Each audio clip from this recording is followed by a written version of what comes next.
الحمد للہ وکفى والصلاة والسلام علی من لا نبی بعدہ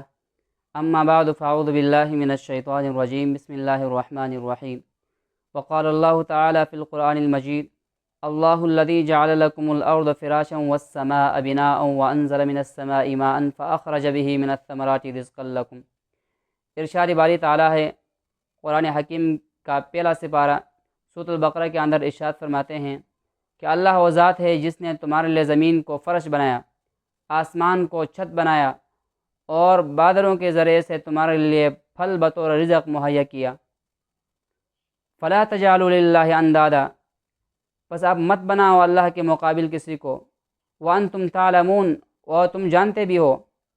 یعنی یہ جانتے بھی ہو کہ تمام تر نعمتیں اللہ رب العالمین کی ہیں۔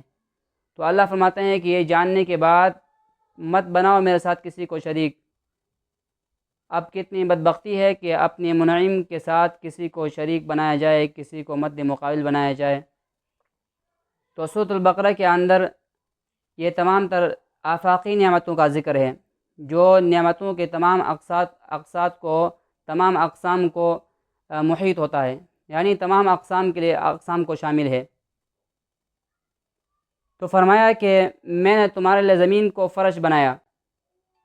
نہ اتنی نرم کہ جس پر ٹھہراؤ نہ ہو، جس پر تم چل نہ سکو، اور نہ اتنی سخت لوہے اور پتھر کی طرح کہ جو کسی کے کام نہ آئے، اور آسمان کو چاند ستاروں کے ساتھ مزین کیا اور مضبوط چھت بنایا،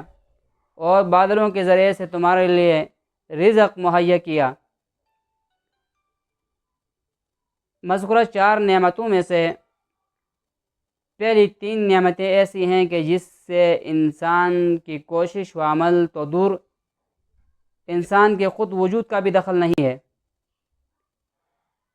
جب انسان کی پیدائش بھی نہیں ہوئی تھی